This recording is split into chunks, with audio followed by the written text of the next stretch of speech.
저희 어머니가 그 서양화를 전공을 하셔가지고 그림을 그리셨어요. 근데 그 게다가 그 동네 꼬마들을 집에서 이렇게 가르치셨는데 그게 이제 제가 한 4살 때부터 그러니까 뭐 중간에 끊긴 적도 있지만 어쨌든 계속 한참 동안을 하셨기 때문에 뭐 그게 그림을 그리는 게 되게 자연스러운 일이 돼 버렸었던 것 같아요.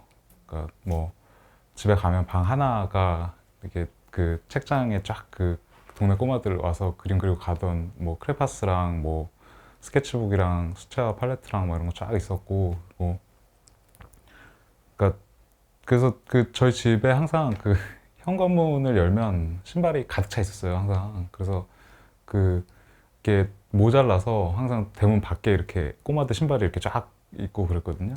그게 되게 자연스러운 환경이어서 그림 그리는 일은 저한테 되게 그러니까 한 4살 때부터니까 별로 이렇게 언제부터라고 생각한 적도 없을 정도로 그냥 자연스러운 일이었던 것 같아요. 동양화를 선택한 거는 저는 그냥 뭐 굉장한 어떤 이유라기보다는 저는 그냥 그림을 그리고 싶었던 거고 그래서 그 뭐 좀 약간 제가 입시 미술을 좀 늦게 시작했거든요.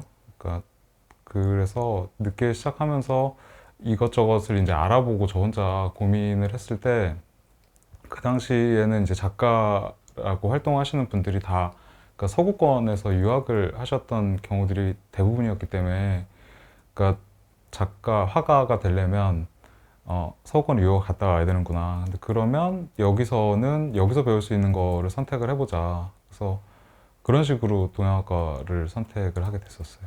제가 그 동양화를 공부를 했는데 들어가서 공부를 했더니 이게 생각보다 재미있고 그리고 되게 이 전공 안에서 할 수 있는 일이나 아니면은 하고 싶은 게 되게 많아졌고 그래서 예, 계속 하게 됐죠. 전공 수업에서 되게 많이 했었던 게 이렇게 뭐 인체에 관련된 작업들이었는데요. 인체라는 게 우리가 세상 아기들이 그 처음에 뭔가를 인식할 때도 항상 내 인체로부터 뭐 저기 감각을 하게 되고 그걸로 이제 세상을 인식하고 아니면 여기 앉아 있는 뭐 의자나 방 문의 크기나 이런 것들도 전부 다 기준점이 되는 게 인체라는 거 뭐 그렇기 때문에 인체에 대해서 우리가 드로잉을 통해서 탐구를 할 수 있다 뭐 이런 거를 그때는 근데 그거를 왜 하는지 뭐 이렇게 친절하게 가르쳐 주는 스타일은 아니어서 그냥 뭐 마구잡이로 열심히 뭐 그림을 그리는 일이 그냥 그때는 좋았거든요. 그러니까 뭐 학교를 들어가서 그러니까 그냥 막연히 그 그림 그리는 거를 내가 허락받았다는 것 자체가 그러니까 대학에 들어가서는 그냥 그렇게 실기실에서 뭐 그림을 그리고 뭐 이렇게 할 수 있는 게 그게 되게 즐겁고 그래서 그냥 그 인체 소묘나 인체와 관련된 수업 시간에 인체를 하면서 그냥 제 나름대로 그 안에서 뭐 먹을 가지고 논다든지 그냥 그렇게 딱 틀을 갖다 놓고 인체라는 그렇게 뭐 재료를 가지고 노는 일이나 그런 게 되게 재밌었던 것 같아요. 그러니까 왜 인체를 그렇게 수업 시간에 강조를 하고 그랬는지에 대해서 그러니까 저도 인체 드로잉을 그러니까 강의를 하는 사람이 돼버렸고 그래서 그게 뭐 인체라는 게 우리가 세상을 이렇게 인식하는 어떤 기준이고 출발점이고 그렇기 때문에 그거를 그 관찰하고 그거에 대해서 그림을 그리는 게 얼마나 중요한 일인지에 대해서 알았는데 그때는 몰랐는데도 그러니까 가르쳐 주는 게 별로 없어서 그냥 그 안에서 이제 막 먹을 가지고 놀고 뭐 이랬던 게 굉장히 재밌었던 것 같아요. 예. 상대적으로 이쪽은 재료나 그 뭐 지지체 그러니까 종이 같은 거의 가격이 캔버스나 뭐 이런 쪽에 비해서 싸니까 좀 이렇게 굉장히 다양하게 가지고 놀 수 있거든요. 그러니까 뭐 한 장을 그린 다음에 그걸 뭐 엎어버리고 떼서 뭐 혹은 뭐 그냥 저기 바닥에 깔아놓고 논 결과물이었으면 그걸 버리고 뭐 이런데 별로 이렇게 제약이 그러니까 부담스럽지가 않아서 제가 열심히 막 그렇게 막 뭔가를 뿌리고 뭐 던지고 해서 그림을 그리는 것들이 되게 즐거웠던 것 같아요. 뭐 미술사적인 제 작업에 뭔가 맞닿는 지점 같은 걸 찾으면 되게 찾기가 어렵고, 그러니까 뭔가 지금 되게 비어 있는 부분이 많구나라는 생각을 계속 하게 되고, 그러면 그럴수록 내가 할 수 있는 건 좀 더 많을 것 같고, 그런 생각들을 계속 하게 됐던 것 같아요. 제가 그러니까 3, 4학년 때 했었던 작업 쪽으로 가게 되면 제가 그런 생각을 했었거든요. 그러니까 이 동양화 쪽에서 그동안 뭐 전후에 그러니까 제가 학교를 다녔었던 시절까지 구상이냐 추상이냐 아니면 뭐 수묵이냐 채색이냐 아니면 뭐 그때 당시에는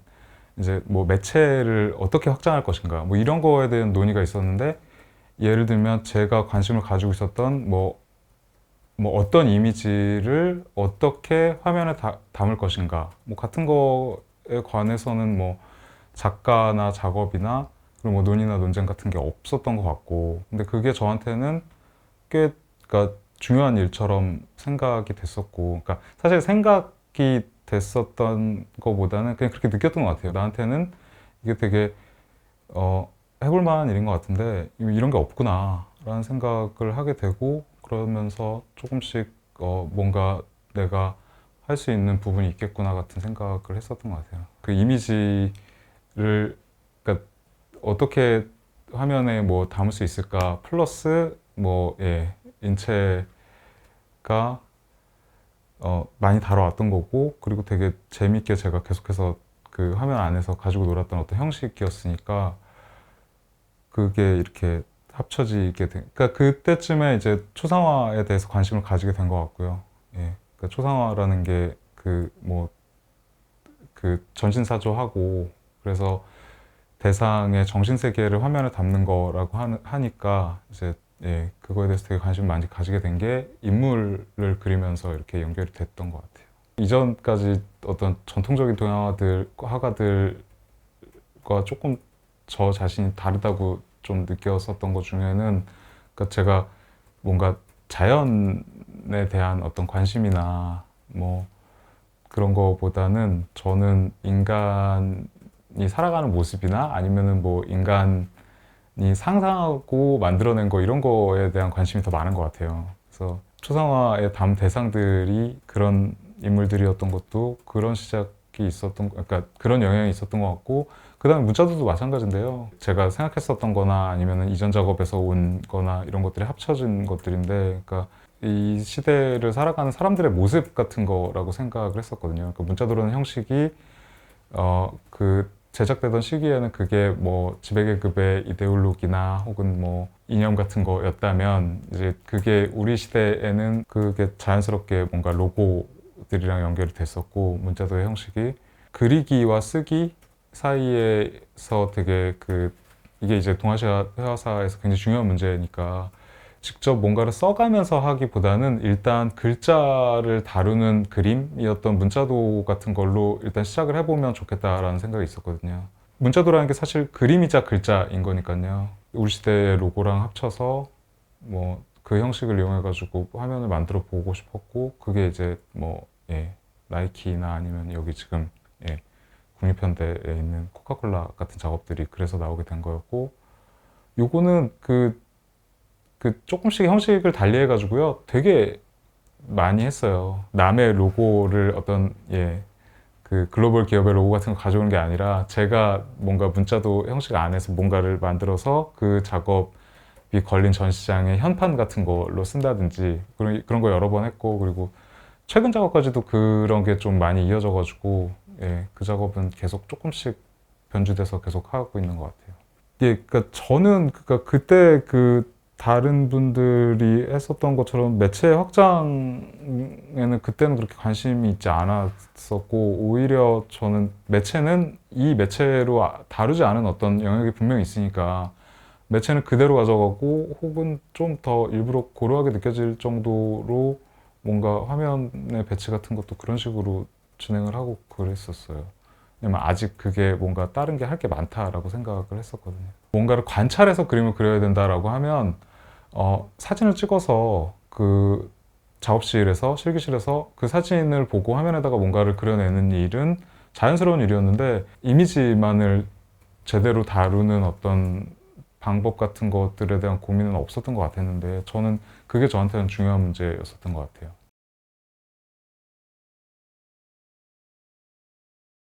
이게 초상화라는 게 그러니까 대상 인물의 정신 세계를 내가 고찰해서 그거를 그 사조해서 그 전신을 하는 거라면 어떤 정신세계를 가진 실존 인물이랑 정말 반대 방향에 있는 그런 인물들을 이 형식에 데리고 들어오면 되게 이상한 화면이 만들어질 거라고 기대를 했었던 것 같아요. 그러니까 그때 당시가 이제 뭐 영화나 애니메이션에서 컴퓨터 그래픽 기술 같은 게 되게 막 발전을 해가지고 머리카락 휘날리고 땀방울이 맺혀 있는 게 보이는 그런 어떤 가상의 인물들이 화면에 막 점점 이렇게 스크린에 많아지던 시절인데, 그러니까 그렇게 그러니까 분명히 껍데기는 정말 생생하고 어디에나 널려 있고, 제가 그렇게 다양한 매체를 접하면서 자랐던 세대였기 때문이기도 하겠지만, 정신세계가 없는 그런 애들을 초상화로 다뤄보면 그러니까 되게 어이없는 짓일 것 같아서 더 재미있을 것 같았고, 정신세계를 그들에게서 파악하는 거는 사실은 되게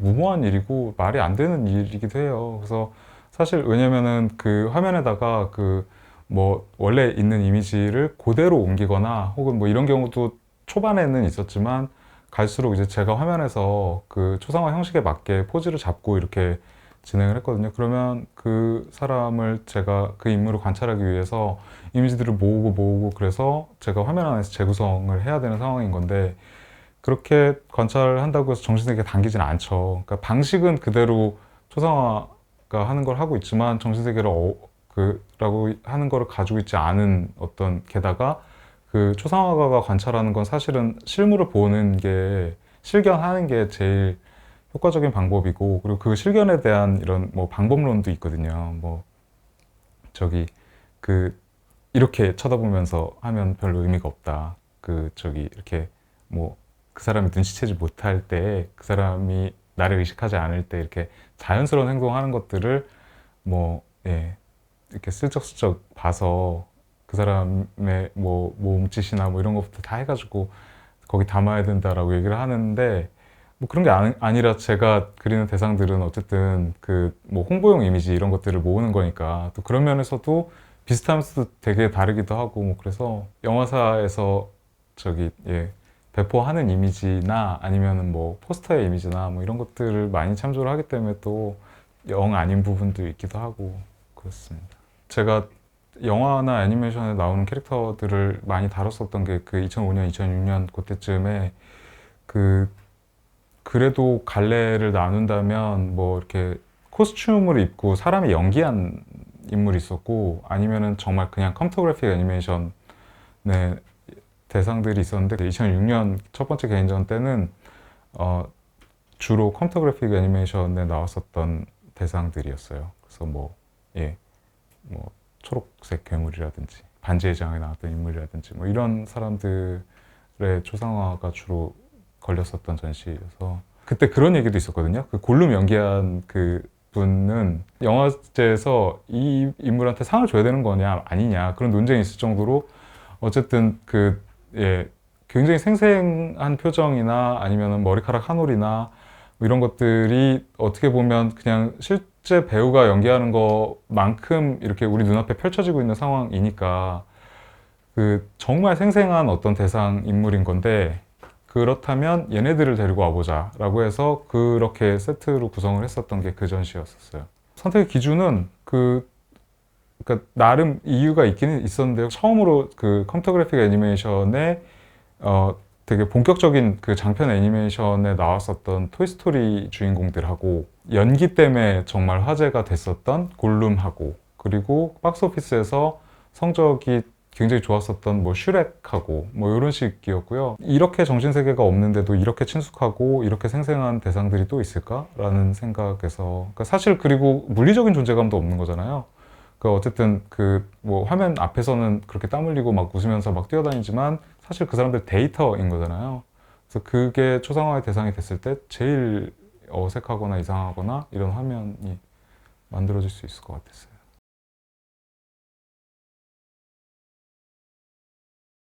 앞에 초상화 작업을 하면서 그 제가 제가 해놓은 작업에 대해서 제가 약간 제가 작용하게 되는 부분이 있고 반작용하게 되는 부분이 있는데, 그게 이런 건 것 같아요. 그러니까 초상화를 했으니까 초상화 작업을 했는데 이걸 더 이렇게 좀 깊게 들어가 보고 싶고 그 어쨌든 계속 가상인물의 초상이었으니까 초상이라는 거에 그 원래 시작점으로 돌아가서 실존 인물의 정신세계를 탐구하는 거를 해봤으면 좋겠다. 초상화 하나하나를 이렇게 화면을 그려나가면 되게 재밌는데요. 근데 이게 호흡이 좀 짧아요. 그러니까 이 화면을 하나 완성하고 나면 또 다른 대상, 다른 대상. 그러니까 그게 아니라 나도 좀 긴 호흡의 작업 같은 걸 한번 해보고 싶다는 생각이 들어서 실존 인물의 초상이고 긴 호흡을 가지고 누구를 다루고 싶다라는 생각을 했을 때 마이클 잭슨이라는 사람에 대해서 생각을 하게 됐었던 것 같아요. 예. 왜냐면 이 사람은 그 하나의 모습으로 담을 수가 없는 사람이 분명했으니까요.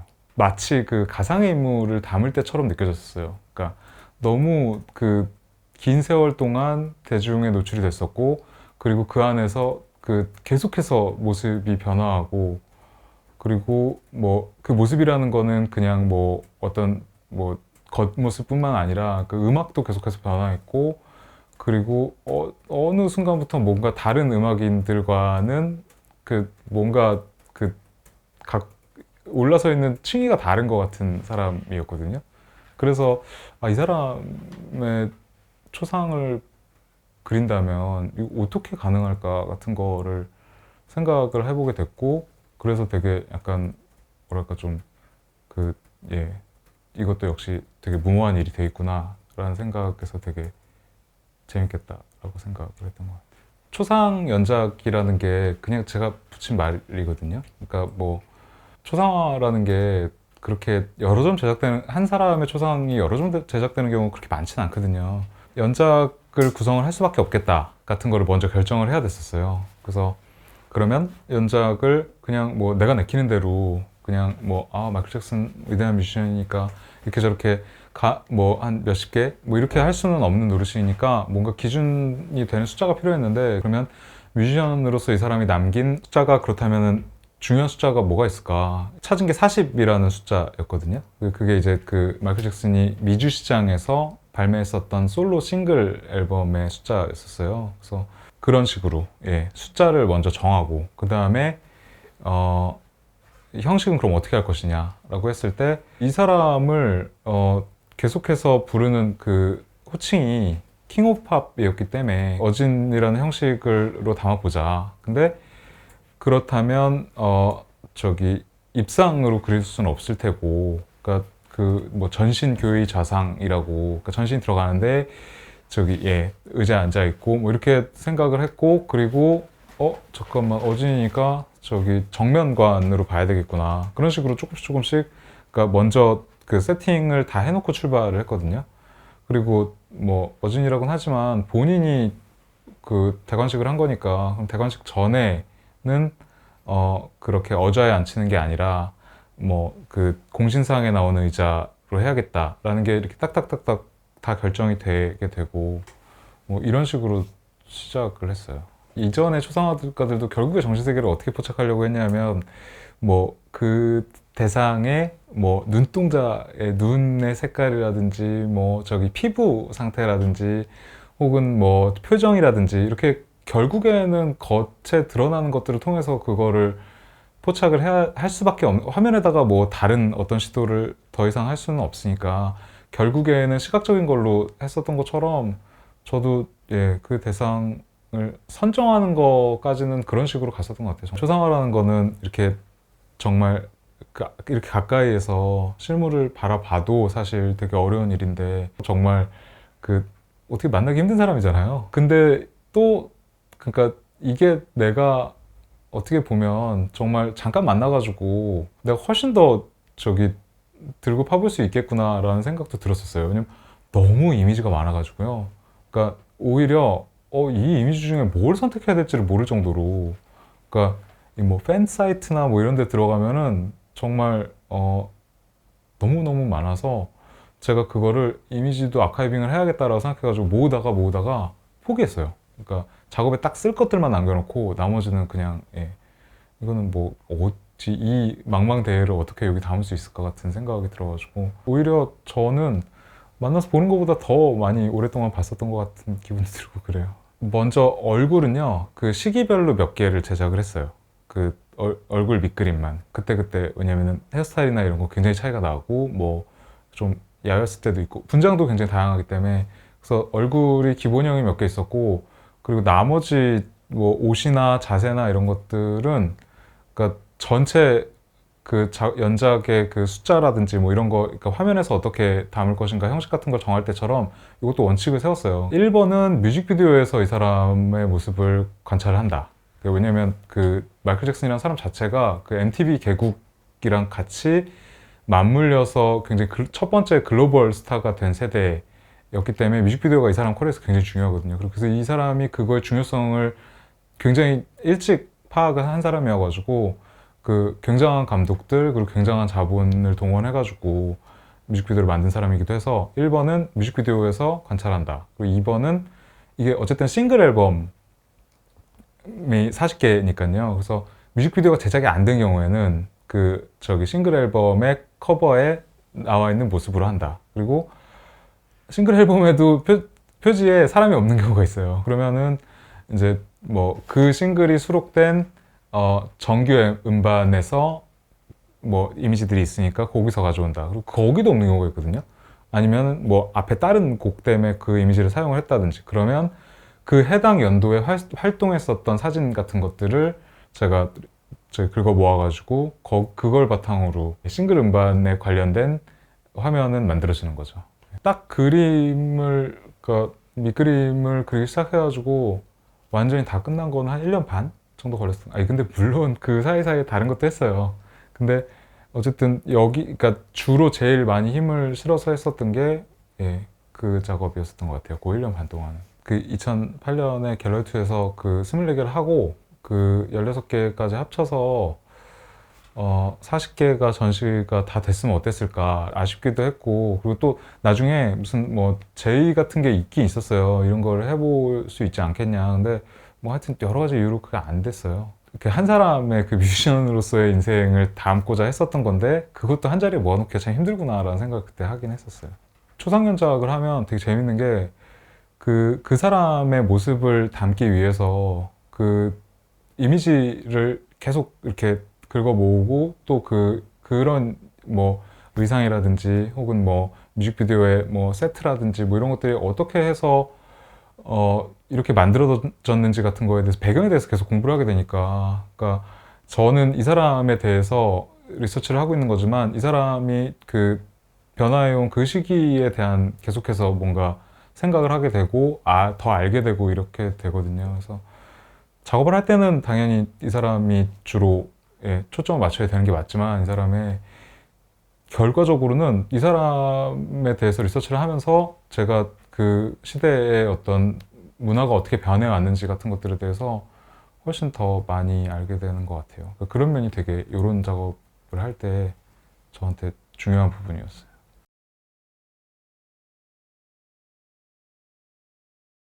초상연작들 하다가 중간중간에 혹은 초상연작들 이후에 뭐, 그러니까 이 동아시아 회화에서는 그 표구를 하게 되잖아요. 그러니까 그 서구의 회화와 다르게 그 표구 형식이라는 거를 뭔가 제가 재밌게 가지고 놀 수 있겠다는 생각이 있었고, 그래서 처음에 했었던 게 병풍이었는데요. 예를 들어서 팔곡병이다. 그러면은 그 저기 화면이 8개가 있는 건데 걔네들이 쫙 펼치면 하나의 화면이지만 사실 이렇게 대부분 이렇게 굽혀서 저기 어딘가에 세워놓기 때문에 그렇게 되면 하나하나가 또 독립된 화면이 되는 거잖아요. 그렇다면 뭐 어떤 장면을 뭐 담을 수 있을까 그랬을 때 좀 그 당시에 되게 인상적으로 봤었던 게 어떤 뭐 재난 영화나 저기 뭐 디스토피아적인 미래를 그린 영화들에서 항상 뭐 이렇게 어딘가 부수고 지나가는, 예, 혹은 뭐 부서진 상태가 제시가 된다든지 이런 어떤 지역이 있어서 이제 그러면 그렇게 뭐 다양하게 저기 항상 파괴가 되는 그 지역이 어떤 방식으로 파괴가 되는지 같은 것들을 뭔가 재밌게 그려볼 수도 있겠다라는 생각을 했었어요. 이 세상의 종말이나 혹은 뭔가 이 세상이 얼마나 지금 위험에 처했는가 같은 거를 항상 보여주는, 거기가 맨하튼 섬이 항상 등장해서, 그게 뭐 예를 들면 1시간 반짜리 영화에서 1시간 반 내내 부서지거나 거기가 어떻게 파괴되어 있는가를 정말 잠깐 뭐 1분이든 2분이든 보여주는 그런 대상이어서, 제가 아까 그 뭐 인간이 상상하는 것들을 되게 그러니까 지켜보는 걸, 쳐다보는 걸 좋아한다고 말씀드렸는데, 그것도 그런 차원이었던 것 같아요. 어떤 식으로 우리가 종말을 맞이할 거라고 생각들을 하나.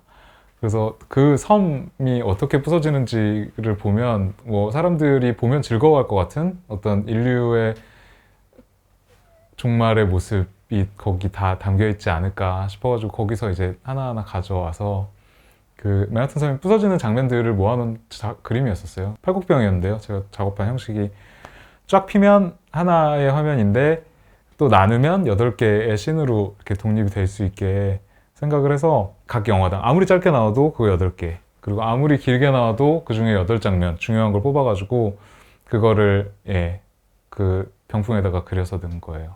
그러니까 이게 병풍이라는 게 아까 말씀드렸듯이 쫙 펴면 되게 그 뭐 이동식 극장의 막 같은 생각도 들거든요. 그래서 그리고 그 비율 자체가 되게 와이드 스크린의 비율이 돼버리기도 해서, 그런 면에서 했었던 작업이었어요. 대상 인물이 아니라 어떤 대상을 장소로 그러니까 바꾸는 그런 시도를 해보고 싶었던 것도 있었고, 그렇다면 그냥 이렇게 딱 직사각형의 화면이 아니라 다른 방식을 시도해보고 싶었다. 그런데 그때 고민했었던 다른 표구 형식을 작업에 적극적으로 끌어들여서 하는 거, 그런 것과 같이 이렇게 다 모여서 그 작업으로 가게 된 것 같아요. 여기서는 이제 코스튬에 대한 작업을 해보고 싶었던 건데요. 코스튬을 입은 인물, 그러니까 배우가 연기를 해서 하는 그 경우에 대한 작업이 있었는데, 영화 프랜차이즈가 오래되면 그 디자인 굉장히 많이 바뀌어요, 코스튬이. 그리고 배우는 더 많이 바뀌어요. 그러니까 코스튬은 그 어떤 그 기본적인 방향은 유지를 한 상태에서 조금씩 디테일의 변화를 하거나, 그 가상 인물들의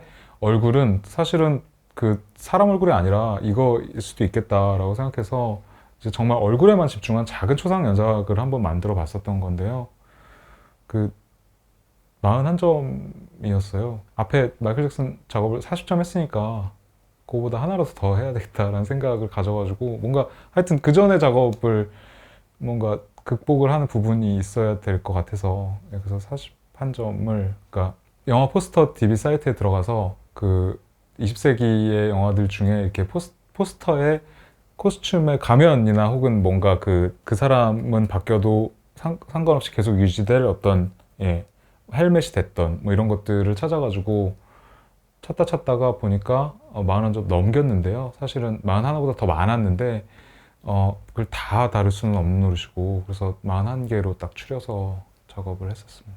마이클 잭슨 같은 경우에는 제가 그 음악을 많이 들었을 때 마이클 잭슨이 최전성기가 아니었거든요. 그래서 저는 사실은 좀 최전성기가 지난 다음에 마이클 잭슨의 음악을 좀 이렇게 머릿속에 넣었었던 경우라, 그 앞에 예를 들면 제가 그 마이클 잭슨 작업 같은 경우에는 첫 번째 그림이 그 가투비 데어가 첫 솔로 싱글인데 그게 1971년이거든요. 그걸 찾아서 들어야 됐고, 그리고 그때 입었었던 옷이나 뭐 이런 이미지 같은 걸 찾으려면 제가 일부러 찾아서 들어가야 되는 그런 게 있는 거고, 아일랜드 섬 작업 같은 경우에는 그건 원래 그냥 제가 그런 걸 모아서 보는 게 재밌었던 거였고요. 그래서 두 가지 다 있는 것 같습니다. 그러니까 제가 원래 보고 듣고 뭐 이런 거를 즐기던 부분이 작업에 들어오는 경우도 있지만, 그걸 위해서 더 이렇게 계속 더 리서치를 위해서 더 보고 이런 경우도 있고요. 전반적으로 이렇게 그냥 뭔가 쫙 펼쳐놓고 어떻게 돌아가는지가 궁금하고, 어떤 게 그러니까 지금 시대에 뭔가 지배적인 정서인가 뭐 이런 거에 대해서 관심을 가지는 거지, 뭐 어떤 특정한 장르나 막 특정한 어떤 뭔가 좀 좋아하는 게 있긴 한데 영화나 음악이었던 것 같아요. 혹은 뭐 만화책도 있고. 제가 그 90년대에 중고등학교를 다녔기 때문이었었던 것 같아요. 지금 생각해 보면. 왜냐면 뭐 음악 잡지만 해도 무슨 뭐 서브랑 한뮤직이랑 뭐 영화 잡지만 생각해도 키노, 시네21, 뭐 스크린 로드쇼 뭐 이런 것들이 정말 막 넘쳐났던 시기였었잖아요. 그리고 무슨 뭐 대중문화 평론가라는 직함을 달고 글을 쓰는 사람도 너무너무 많았고 그런 것들을 보고 듣고 이렇게 해서 성장기를 보냈었기 때문이었던 것 같아요. 그 프랜차이즈도 굉장히 오래된 거여서요. 첫 영화가 62년이에요. 그래서 62년부터 제가 선택한 범위는 2002년이었거든요. 그러니까 제가 2002년으로 끊은 이유가 그때부터 그 영화 프랜차이즈가 정서가 확 달라지거든요. 그러니까 그 라이벌, 그러니까 새로운 그 에스피오나지 영화들이 조금 더 현실적이고 좀 더 과격하고 좀 낭만적이지 않은, 그러니까 예, 그런 정서로 무장을 해서 관객들을 확 사로잡는 영화들이 나오면서 이 프랜차이즈도 좀 태도가 바뀌어요. 그래서 막 제임스 본드가 고생을 한다든지 혹은 막 너무 전형적인 플롯에서 좀 벗어나서 관객한테 좀 새로운 즐거움을 주려고 한다든지. 그래서 그 이전 시대의 정서를 그대로 플롯의 형태나 뭐 이런 것들이 그대로 가지고 있는 게 제 생각엔 한 2002년 정도까지, 그러니까 피어스 브로스넌이 제임스 본드였던 시절까지였던 것 같았거든요. 그래서 그렇게 딱 끊으니까 숫자도 괜찮았었어요. 40년, 그러니까 62년부터 2002년이니까. 그래서 지금도 만들어지고 있는 시리즈니까요. 그래서 그게 최장수 영화 프랜차이즈인 건데 주인공은 그렇게 별로 변화가 없었어요. 그렇게까지 뭐 이렇게 흥미로운 지점이 없지만 반대편에 있는 상대는 그 계속해서 뭐 성별과 인종과 뭐 출신과 직업, 그러니까 세상에 보여지는 직업이나 혹은 뭐 거기서 악행을 저지르게 되는 동기가 전부 다 다르고, 그리고 그걸 위해서 동원하는 수단도 다 다르거든요. 그런 게, 그 변화를 보는 것도 또 저한테 되게 재미있는 지점이었고, 그게 어쩌면 어떤 뭔가 재밌는 그 시대의 변화 같은 거가 거기 담길 수 있다라고 생각을 했었어요. 그들의 변화도, 그러니까 말씀드렸듯이 그게 시대상의 어떤 거를 보여줘요. 그러니까 첫 번째 악당은 뭐 인민복 같은 걸 입고 있고 닥터 노인데요. 예. 그러니까 굉장히 과장된 어떤 설정이 있어요. 그러니까 뭐 팔이 없어서 강철 의수를 달고 있고, 서구권의 배우가 이렇게 분장을 하고 예, 중국계의 역할을 한다든지, 그리고 그 어떤 미지의 그 세상에 알려지지 않은 어떤 범죄 집단을 그릴 때는 항상 그들의 그 옷은 인민복 같은 거로 이렇게 딱 된다든지. 그러니까 지금은 어떤 그 문화계에서 되게 클리셰로 쓰이는 그런 되게 많은 것들이 거기서 이렇게 제시된 것들이 많거든요. 그 원형이. 근데 고양이를 쓰다듬는 악당이라든지 하이테크한 수단을 이용해서 뭔가 세계를 전복해 가고 싶어하는 사람들이 몇 편 연달아 등장을 한다든지. 그러니까 뭔가 세계가 뭔가 기술의 발전에 대해서 굉장한 기대를 품고 있지만 또 약간은 예, 두려워하는 것 같은 뭐 약간 그런 정서가 또 쭉 가다가 뭐 이런 식의 그 흐름이 변화하는 게 되게 재밌어요. 제가 이 인물 한 명에 대해서 조사를 하게 되면 사실은 그 인물 덕분에 제가 너무너무 많은 거를 이렇게 재밌게 들여다보게 돼요. 그 사람들이 제 안내자가 되는 것 같은, 그러니까 그 사람에 대해서 공부를 함으로써 제가 알지 못했던 어떤 세상이나 혹은 뭐 겪어보지 못했던 시대 같은 것들에 대해서 생각을 할 수 있게 되는 거니까요. 그런 역할을 해주는 것 같아서 이게 되게 초상연작의 되게 재밌는 점이긴 해요. 소설에서 데려온 인물들이 있고 그 오리지널 캐릭터도 있긴 한데요. 그들의 배경도 되게 재밌어요. 그러니까 뭐 되게 사실 거기에도 역시 어떤 편견과 어떤 그 시대상이 막 녹아져 있죠. 2002년 영화를 마지막으로 했는데 거기 나오는 악당은 심지어 그 북한군 지도자의 아들이에요. 문단선이라는 사람인데 그 사람이 심지어 중간에 페이스오프에서 백인으로 바뀌어요. 네. 그래서 제가 그걸 반으로 나눠서 그릴 수밖에 없었거든요.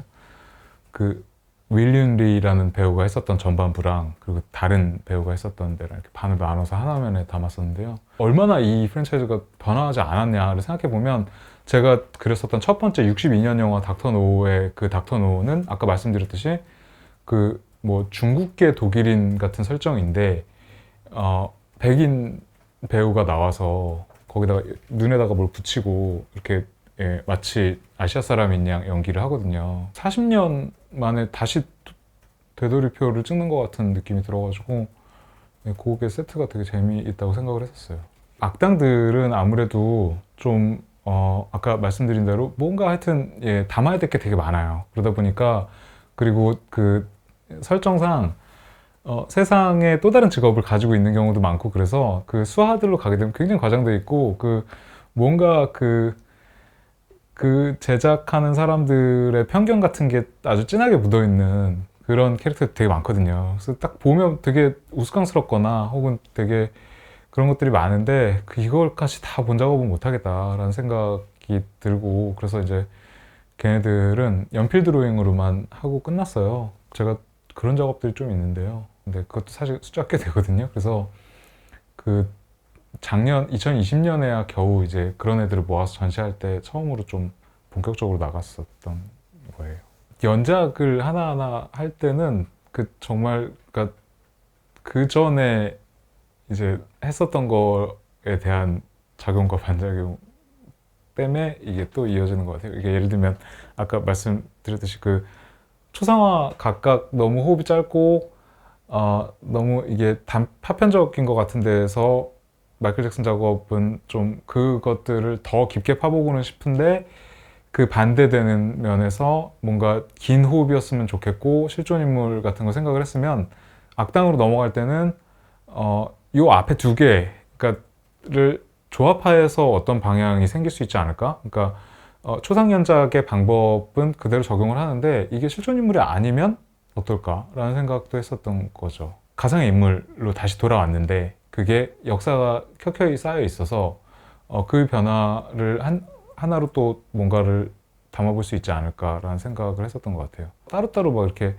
이걸 해보면 어떨까라는 생각도 있었지만 사실 그 앞에 작업 때문에 그 다음에 뭔가를 고르게 되는 게 더 큰 것 같아요. 제가 초상연작을 하면은 진짜 재미있는 과정을 계속 겪게 되거든요. 그러니까 뭐 이미지를 이렇게 긁어 모으는 것부터 시작해가지고 그 이미지의 배경이 된 상황이나 뭐 이런 것들, 그러니까 어떤 상상력이 어떻게 표출이 됐는지 뭐 그런 것들을 이렇게 바라보는 게 되게 재밌어요. 그리고 그것들을 뭐 하나하나 그 화면에다 담아 나갈 때 제가 그 화면에서 구도를 잡게 되고 뭐 이런저런 과정들, 그러니까 사실 이렇게 초상연작 같은 걸 하면 그냥 어떤 그리기 방법 자체가 되게 단순하지가 않거든요. 왜냐면 제가 선택해서 어떤 뭐 소재나 이런 걸 하는 게 아니다 보니까 뭐 화면에 들어가는 어떤 요소의 질감을 어떻게 표현해야 될지 이런 것들에 대해서 조금씩 다른 시도를 해보게 되고 그런 것들을 또 배워가는 재미가 있어요. 그래서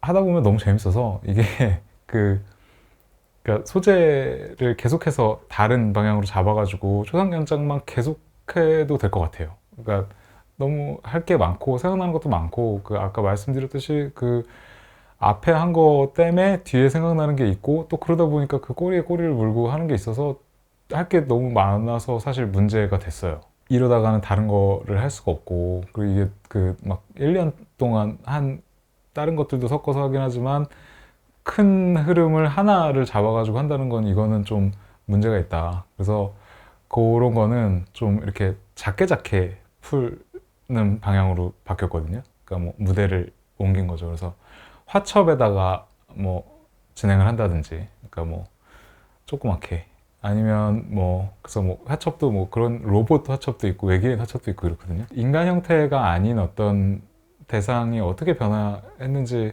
같은 것들에 대해서 작업을 해보고 싶은 게 있었어요. 물론 섬 작업을 할 때 어떤 장면들이 변화하는지 그 한 장소를 다 어떤 방식으로 다루는지 같은 게 있었지만 그런 차원이 아니라 그냥 정말 어떤 대상들이 어떻게 변화하는가, 어떤 변화의 양상 같은 걸 보는 게 되게 즐겁고, 그 이미지들을 모으고 그 이미지들의 배경에 대해서 리서치를 하는 게 너무 즐거운데, 전부 다 그거를 1년씩 들어가지고 뭐 큰 화면에 초상 연작으로 만들 수는 없으니, 그러니까 일단 당장 해보고 싶은 재밌는 것들은, 그리고 영영 그 어떤 초상 연작으로 제대로 만들 수 없을 것 같은 애들은 화첩에다가 이걸 좀 풀어야겠다라는 생각을 해서, 그것도 역시 뭐 팬 사이트나 뭐 저기 관련된 사이트들 같은 데서 순위와 이런 것들을 다 저기 끌어 모은 다음에 그 중에서 겹치는 것들을 시기별로 나열을 하고, 그래서 화첩에다가 하나씩 그려놓고 뭐 이렇게 작업을 한 거였었어요. 그것도 역시 인간이 외계인에 대해서 어떻게 상상을 하는지의 모습이 계속 변화하는 거, 그리고 로봇이 뭐 테크놀로지가 발전을 하면서, 혹은 뭐 어떤 뭐 다른 계기에 의해서 로봇이라는 게 뭐 영화에서 혹은 애니메이션에서 어떤 식으로 어떤 모양의 로봇이 인기를 얻었고, 그런 것들이 또 이후에 어떤 영향을 끼쳤는가 같은 것들을 제가 그들 덕분에 이제 알게 되는 거죠. 그 다음부터는 좀 제가 좀 리서치와 연구보다는 화면이랑 제가 좀 더 많이 이렇게 씨름을 해야 되는 작업들로 변화를 점점 하게 된 것 같아요. 이 매체를 다루는 시간이 길어지면서 종이라는 거에 대해서 더 관심을 가지게 되고, 그리고 조금 매체에 대해서 확장하고 싶은 욕심 같은 게 생기면서, 어떤 그 화면에 어떤 소재를 담겠다라는 거가 저한테 그렇게 딱 작업의 제일 중요한 부분이거나 아니면 중요한 부분 중에 하나가 아니게 된 것 같아요. 초상연작 같은 거에 대한 거를 이제는 그건 안 할란다 뭐 이런 거는 아니고요. 좀 다른 방향이 될 것 같아요. 그러니까 우주선 모양을 보는 게 되게 좋았었거든요. 그러니까 우주선 모양도 다른 어떤 대상들처럼 이 모습이 계속해서 변화를 해요. 그러니까 그게 이제 인간이 우주에 대해서 어떤 상상을 하게 되는지, 그리고 그 상상이 또 꼬리에 꼬리를 물고 또 변화를 하게 되고, 그리고 아니면 무슨 라이벌 프랜차이즈가 있으면 서로에 대해서 영향을 주고 받을 수도 있고, 뭐 그런 것도 작업을 해보고 싶다라고 생각을 하고 있었고, 또 그 다양한 표구 형식을 이래저래 이렇게 작업에다 적용을 해보고 싶고 라는 생각이 있었는데, 그 두 개가 만난 것 중에 하나가 그 우주선을 부채에 그린 작업들이었어요. 그러니까 부채라는 게 이렇게 바람을 일으키는 도구로서의 성격 역할이 있고, 그리고 얘네들이 이렇게 딱 접으면 이렇게 손에 딱 잡히고 화면에서 딱 사라지지만, 그 접힌 상태에서도 마치 그러니까 딱 압축한 것 같은 이미지가 딱 보이는데요. 그 펼치면 제대로 된 이미지가 나오는 거고, SF 장르에서 그 공간을 축소시켜가지고 이렇게 빠르게 이동을 할 수 있는 그런 장치가 있는 것처럼, 얘네들은 그러니까 정말 큰 벽면 하나를 다 메울 만큼의 작업을 해도 부채를 접어가지고 이렇게 쫙 하면 한 가방 정도 나오거든요. 거기다가 또 그 소재를 하나하나 담으면서 작업을 했었던 거예요. SF 팬 사이트에 들어가서 거기서 굉장히 그 디자인적으로 이 인정받는 애들을 골랐어요. 그래서 뭐 이 팬 사이트에서 꼽는 순위와 저 팬 사이트에서 꼽는 순위들이 사실 차이는 있지만 또 겹치는 부분이 대부분 있거든요. 그 SF 장르에서 의미가 있다고 평가받는 이미지들을 놓고 이제 걔네들을 하나하나 부채에다가 한번 그려본 결과예요. 어떤 다뤄보고 싶은 소재의 후보들과 제가 다뤄보고 싶었던 표구 형식의 후보들이 잘 만나서 제가 만들게 된 작업인데요. 그러니까 이 작업은 그 정말 그 만화책을 제가 이렇게 들고 그린 거예요. 도리야마 아키라의 드래곤볼 시리즈를 제가 손에 들고, 왼손에 들고 오른손에는 먹을 찍은 붓을 들고 그거를 보면서 그린 거거든요. 드래곤볼 시리즈는 그 배틀물이어가지고 계속해서 싸움을 하거든요. 그 뭔가 주인공 일행과 적과 계속해서 전투가 벌어지는데, 그 벌어지는 전투나 혹은 뭐 스토리텔링에서 계속해서 나오는 배경들을 제가 이어서 그린 거예요. 주인공이 이렇게 뭐 어떤 모험을 겪게 되거나 어떤 전투를 하게 될 때 뒤에 굉장히 다양한 어떤 자연의 모습이나 혹은 뭐 그 자연 뿐만 아니라 뭐 조금 약간 건물이라든지 이런 것들이 들어가는 것들을 횡으로 긴 종이에다가 이렇게 이 오른쪽 끝에서부터 그려나간 거거든요. 두루마리라는 형식이 원래는 이렇게 펴서 조금씩 볼 수 있는, 그러니까 이 저기 횡적으로 긴 어떤 풍경을 조금씩 이렇게 펼쳐나가면서 감상할 수도 있고, 혹은 본인이 원하는 만큼을 왼쪽을 피다가 오른쪽을 또 말기 시작하면 원하는 만큼 또 볼 수 있는 그런 형식이어가지고, 저는 여기다가 어떤 서사나 이런 것들이 담길 수도 있겠다라는 생각이 들었었어요. 드래곤볼 만화를 보면 굉장히 다양한 어떤 자연 환경이 등장을 하는데요. 지구와 저기 뭐 외계까지 나가가지고 벌어지는데, 작가가 그걸 어떤 단단한 어떤 세팅을 가지고 한다기보다는 아주 즉흥적으로 그려요. 작가의 작법에 대한 얘기를 들어보면 북가는 대로 그린다는 거예요. 쭉쭉쭉. 이 사람 굉장한 어떤 구성력이 머릿속에 있는 사람이어가지고 정교한 어떤 구상을 하고 들어가는 것보다는 그냥 빠르게 그리기 위해서 그렇게 그리는 거다라는 것도 있지만, 엄청난 뭐 풍경 같은 것들이 막 담겨 있거든요. 워낙 컷마다 다른 뭐가 나오기 때문에. 그리고 이 주인공들과 적들이 어느 순간이 지나면 그냥 이렇게 육상에서 전투를 벌이는 게 아니라 공중전을 해요. 그러니까 모두가 날아다닐 수 있는 능력을 가지게 된 이후부터는 한 페이지에서 보여주는 풍경이 엄청나게 각도도 다양하고 좀 말도 안 될 정도로 화려한 어떤 풍경이 등 뒤에 지나가거든요. 저는 그것들을 모아서 하나의 풍경으로 만든 거예요. 정확히 어떤 서사를 딱 담진 않아요. 하지만 이 주인공들의 전투와 모험이 어떤 식으로 흘러가는지를 대충 감을 잡을 수 있을 정도? 그러니까 시작과 끝에서는 어떤 작업에서는 이 외계에 나가서 전투를 하는 시작점부터 그 행성이 완전히 폭발하는 장면까지가 이렇게 쭉 이어져 있는 게 있고, 어디서는 지구에서만 전투가 벌어지긴 하지만 어쨌든 어떤 인조인간들과 싸움을 하는 이야기가 있거든요. 그러면은 인조인간을 처음 만나서 인조인간들과의 전투가 끝나는 지점까지가 쭉 이렇게 그림으로써 이어지게 되는 거죠. 인물은 없지만 제가 남의 그림 그리는 방법을 공부해서 그거를 제 맘대로 재해석하거나 엉뚱한 방식으로 제 맘대로 적용을 하는 작업에 좀 본격적으로 했었던 첫 번째 작업이에요.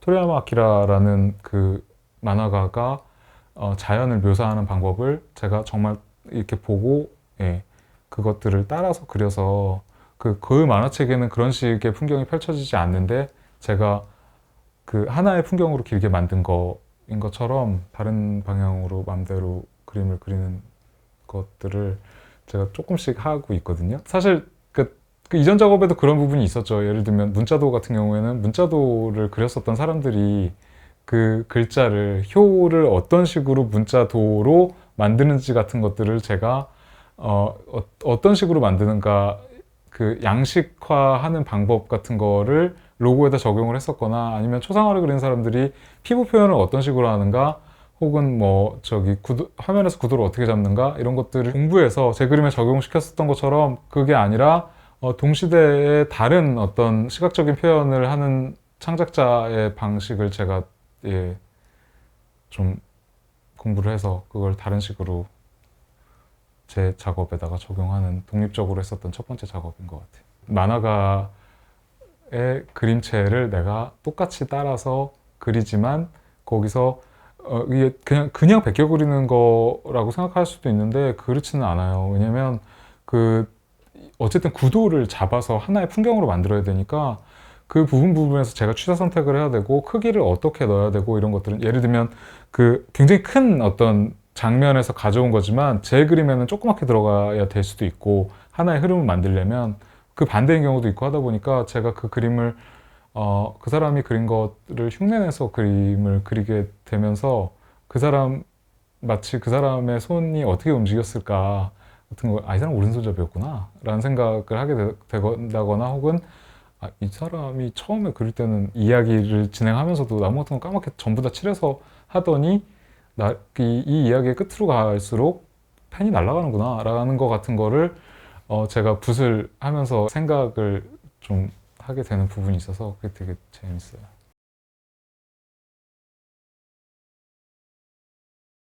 전통적인 어떤 그림의 주제, 소재 같은 것들을 좀 다뤄보고 싶다는 생각을 하고 있었어요. 그래서 그거를 어떤 식으로 다룰까라는 생각을 고민을 하다가 이거를 인물에다가 적용을 하면 어떨까. 그러니까 제가 계속해서 초상화 같은 걸 했었고, 그리고 인물화 화첩을 만들기도 했었고, 그러니까 저한테 인물을 다루는 건 어색하지 않은 일이었고, 그래서 전통적인 어떤 소재나 주제 같은 것들이 인물화에 들어와서 뭔가 새로운 화면을 만들 수 있겠다라고 생각을 했었는데 뭐로 시작을 할 수 있을까? 그러니까 일단 산수로 뭐 작은 반신상 같은 거를 만들기도 하고 그런 시도를 하긴 했었는데 좀 본격적으로 요거는 좀 제가 요런 방식의 시작점이다라고 생각을 했었던 게 그 소나무 작업들이거든요.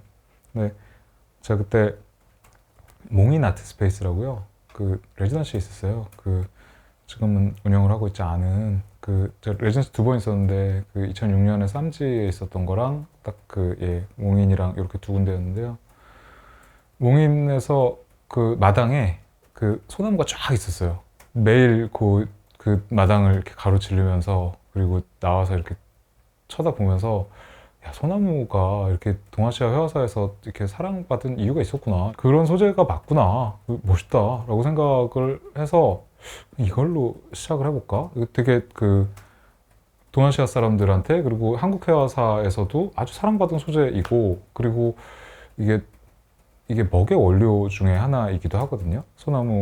소나무를 태워서 만든 그 송연목 이라는 게 있어서 약간 푸르스름한 빛을 내는 그런 막 이걸로 시작을 하면 재밌겠다라고 생각을 해서 그 소나무 그림 이미지를 막 검색을 하고 소나무 그림 도록을 사고 중앙박물관에 가서 소나무가 지금 나와 있는 게 있다면 뭐 보고 그러니까 제가 아까 제가 자연에 그렇게 전통적인 동양화가들에 비해서 자연에 대한 관심보다는 인간이 상상한, 인간이 재현한 어떤 것들에 관심이 많다고 또 그러고 있는 거죠. 그러니까 소나무에 대해서 뭘 해야겠다라고 생각을 하면서도 소나무 멋있다, 소나무 소재로 삼을만 했네 라고 하면서도 또 어떻게 이걸 그렸을까를 쫙 이렇게 봤어요. 도록이랑 한 4그루 정도로 일단 구분을 할 수 있겠구나. 그래서 첫 번째 왕실의 권위를 상징하는 아주 붉고 건장한 소나무, 그리고 어떤 무속 신앙이 담긴 소나무, 그리고 군자의 절개 같은 게 담긴 수묵 소나무, 그리고 뭐 다른 어떤 소재들이랑 어우러져서 장수를 상징하는 소나무, 이렇게 한 4개 정도 되겠구나. 그러면 이렇게 4그루이자 4사람을 한번 만들어 보자. 그래서 첫 번째 왕실의 권위를 상징하는 붉고 건장한 소나무는 건장한 체격의 붉은 피부, 소나무 피부에, 그리고 그런 소나무는 항상 일월호봉도의 일부기 때문에 파도라든지 저기 산이라든지 이런 것들과 뭐 일과 월도 당연히 들어가야 되고, 그래서 그런 것들이 합쳐져서 만들어진 인물이 하나 나오고, 무속신앙에 관련된 그림들, 민화 같은 것들을 참고한 그림 같은 경우에는 귀신을 쫓는 의미가 있거든요. 그 푸르른 기운으로. 그래서 그 귀신을 쫓는 의미니까 귀신과 싸울 만한 어떤 건장한 체격과, 그리고 항상 그런 의미에서의 소나무와 같이 그려지는 뭐 까치 문신을 하고 있다든지, 그 귀신과 싸우면서 하려면 좀 약간 영적인 능력이 있어야 될 것 같은 어떤 그런 사람이 만들어지고, 군자의 절개를 상징하는 수묵소나무는 아주 물기가 적은 갈라지는 필법으로 뭐 세안도 같은 거를 생각을 해가면서 한 사람을 만들고, 그리고 장수의 상징으로서 다른 소재랑 어우러지는 것은 이제 나머지 십장생 중에 나머지 것들을 몸에 쫙 두르고 전반적으로는 소나무 색깔의 의상을 입은 한 사람을 만들고, 뭐 그런 식으로 4그루이자 사람을 구성을 했어요. 소나무 그림들을 열심히 보고 그것들이 부분 이 그림들에 적용이 됐지만 정확히 이 인물들은 그냥 제가 만들어낸 인물들이에요. 그림에 대한 그림을 그리고 싶었어요. 그러니까 어디서 뭔가 지금 동시대적인 어떤 이미지와 과거의 형식과 이것들이 합쳐지는 어떤 그림을 그리는 게 아니라 회화로부터 시작된 회화 같은 거를 하고 싶었던 거였거든요. 근데 그거의 시작점이 제가 그동안 인물을 많이 다뤄왔으니까 인물이라는 게 화면에 딱 틀이 되고 그 안에서 제가 다른 어떤 다른 그림들로부터 가져오는 것들이 합쳐져서 됐으면 좋겠다가 된 거죠. 그러다 보니까 소나무를 보고 멋있다고 생각해 놓고도 그 소나무를 바로 보면서 눈을 소나무에다 고정시키고 손을 놀린 게 아니라 소나무에 대한 그림들을 찾고 소나무가 회화사에서 어떤 식으로 다뤄져 왔는지 같은 거를 분류했었던 게 그래서 그랬던 것 같아요. 동아시아 회화사에서의 소나무를 다루는 거니까 얼굴형이라는 게 필요했을 때 그래도 동아시아 사람의 얼굴을 넣는 게 좀 자연스럽겠다라는 생각이 들긴 했었어요. 홍콩 배우들이 등장한 게 소나무 때부터인데요. 2014년부터 17년 정도 작업까지 홍콩 배우들이 많이 등장을 했었어요. 그게 시작이 소나무였고요.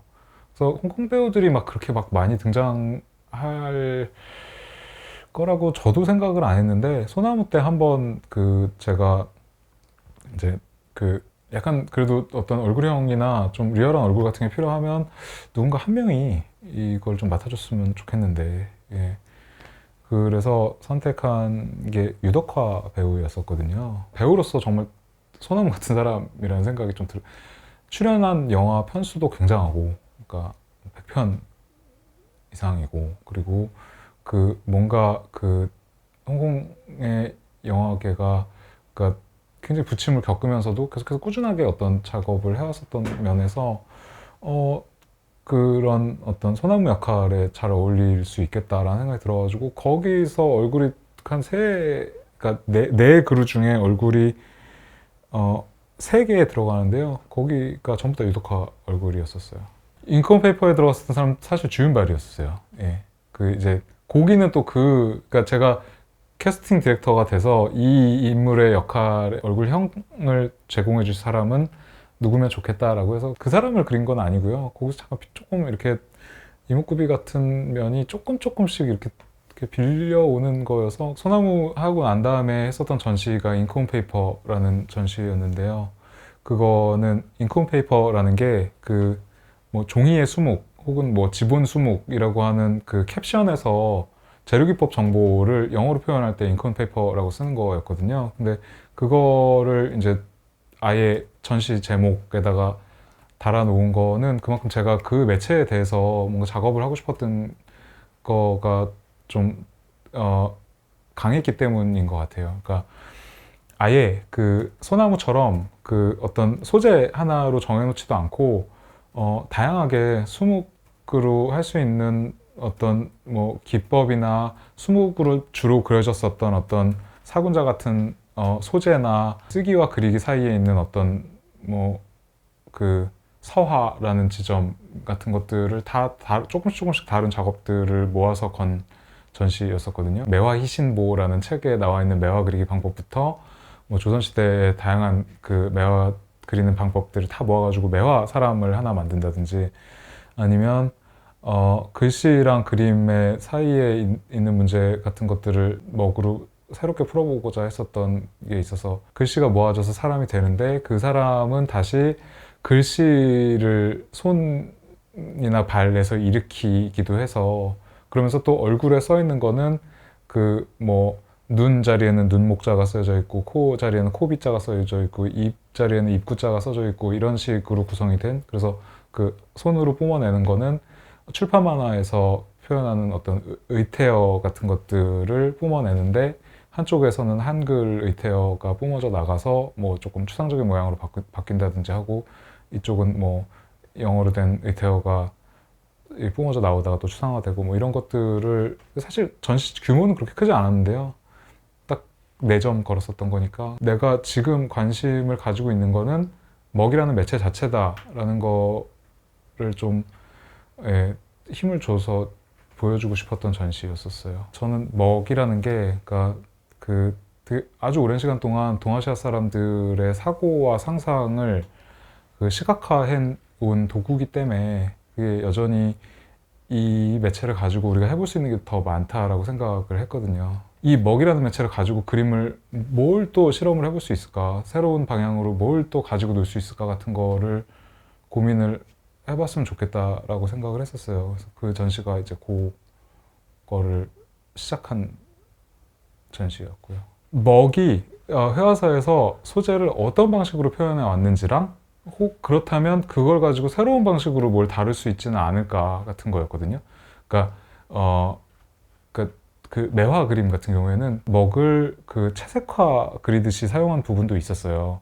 그러니까 10개 여러 번을 중첩시켜서 칠을 한다든지, 그리고 글자 사람 같은 경우에는 글자로 형상이 모여져서 만들거나 혹은 그 뜻에 맞게 사람의 그 위치에 들어간다든지, 혹은 거기 그 사람이 이렇게 도포를 두르고 있는데 그 도포에 이렇게 그 패턴이 글자 그러니까 예, 서자거든요. 근데 그거를 자전에서 찾아가지고 그거를 그 서자의 다양한 그 모양을 거기다 쫙 담은 거였거든요. 근데 그런 경우에는 또 원래는 먹으로 하지 않는 채색화 그리듯이 정말 하나하나 밑그림을 그려가지고 그 글자 모양을 똑같이 따가지고 패턴화 시킨다든지 뭐 이렇게, 그러니까 먹으로 할 수 있는 좀 이전까지 해왔던 방식과 새롭게 갖고 놀고 싶은 방식을 섞어서 만든 그림들이었었어요. 그 매체가 너무 숭고하고 너무, 그래서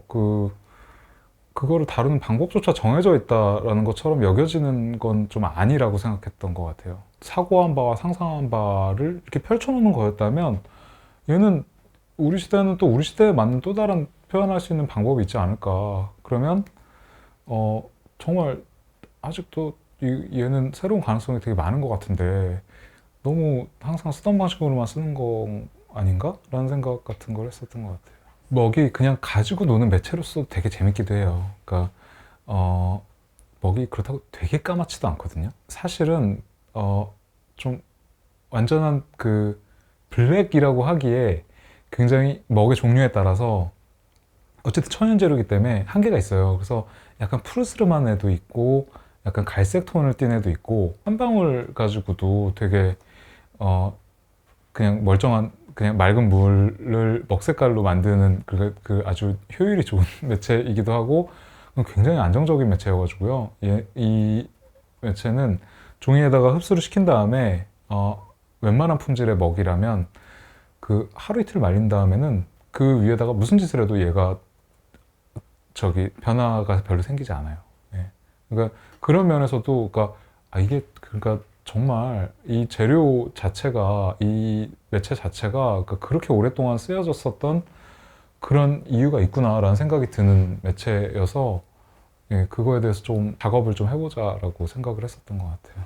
언젠가는 해야겠다라고 생각을 했었던 작업인데요. 하고는 싶었는데 방법을 찾기가 좀 이렇게 어려워서 고민을 하고 있었던 건데, 그 잉크페이퍼 전시를 하면서 조금 이렇게 이제 방향이 잡힌 것 같았어요. 그러니까 이건 어쨌든 육법이라는 화론을 제가 인물로 만들고 싶었던 건데, 그 소나무라는 아주 그 회화사에서 사랑받아온 소재에 대한 작업도 해봤고, 그냥 먹에 집중해서 한번 내가 새로운 어떤 먹그림을 그릴 수 있을까 같은 거를, 이거 두 개 다 규모는 크지 않았지만 뭔가 재밌다라고 생각을 한 상태에서 그럼 혹시 화론도? 라는 생각을 했었던 거는 이제 이것도 가능할까? 그러니까 이 동아시아 회화사에서 여러 요소들을 이렇게 뭐 매체에 맞춰서, 소재에 맞춰서, 그렇다면 이론적인 부분도 이게 가능한가? 라는 생각을 했었는데 좀 될 것 같아서, 예, 재밌을 것 같아서, 예, 그거를 하려고 했죠. 그래서 저는 이게 이 육법이라는 화론이 마치 무슨 이거 경전 같은 거여서 이거를 막 우리 시대에도 의미가 있는 거라서 작업을 했다기보다는, 사실은 제가 이런 어떤 전통 화론이라는 거를 생각해 보면 이거를 진짜 경전처럼 암송하거나 필사하는 교육법이 아마 지금도 있을 것 같아요. 그러니까 그 몇 년 전까지는 분명히 있었고, 근데 그런 거야말로 정말, 그러니까 이런 화론의 가치 같은 거를 박제해버리거나 혹은 훼손하는 일 같이 느껴지거든요, 저한테는. 내가 이 시대를 살아가는 내가 이 화론을 가지고 뭐 내가 보고 느낀 것 같은 것들로 뭔가를 만들 수 있다면 그게 이 화론의 효용일 수도 있지 않을까라는 생각을 해서 이걸 하나하나 사람으로 만들어 보자. 그러니까 약간 그런 생각을 가지고 작업을 했었어요.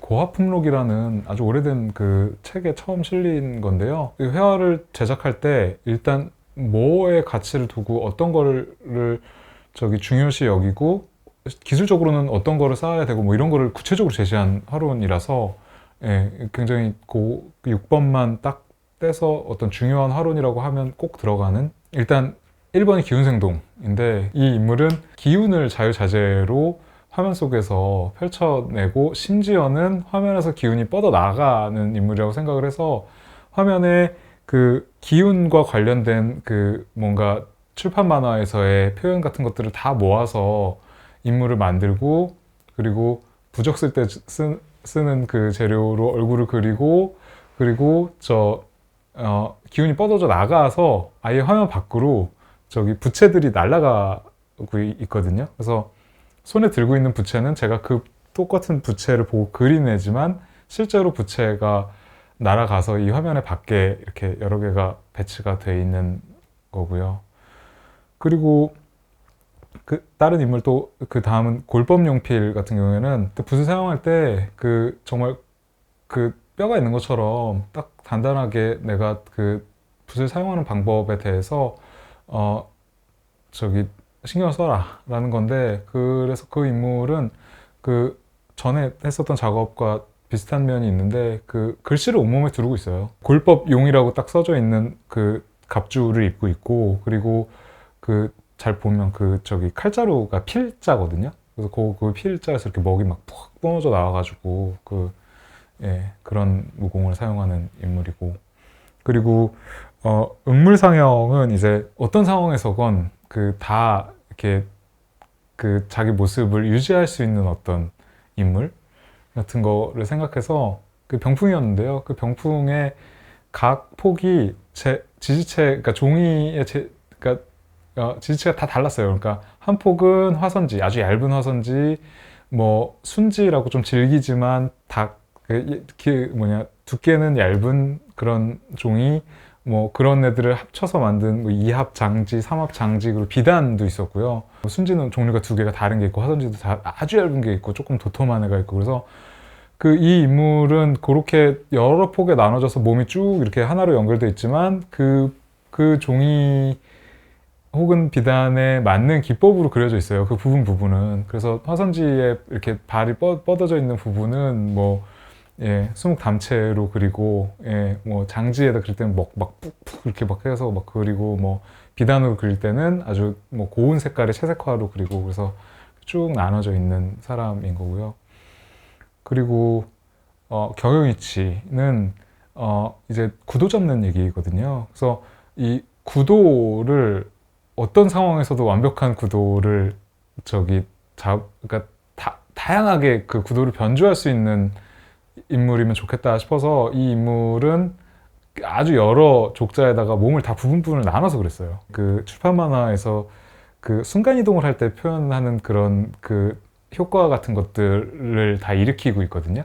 뭐 이렇게 선이 샥샥샥 이렇게 날아간다든지, 혹은 뭐 이렇게 선들이, 그러니까 뭐 이렇게 구름으로 변하고 있다든지, 뭐 이런 것들로 나눠져 있어서 제가 생각한 건, 이 그림은 그때는 이렇게 문 있는 데다가 양쪽이랑 막 이렇게 막 퍼뜨려서 막 걸었거든요.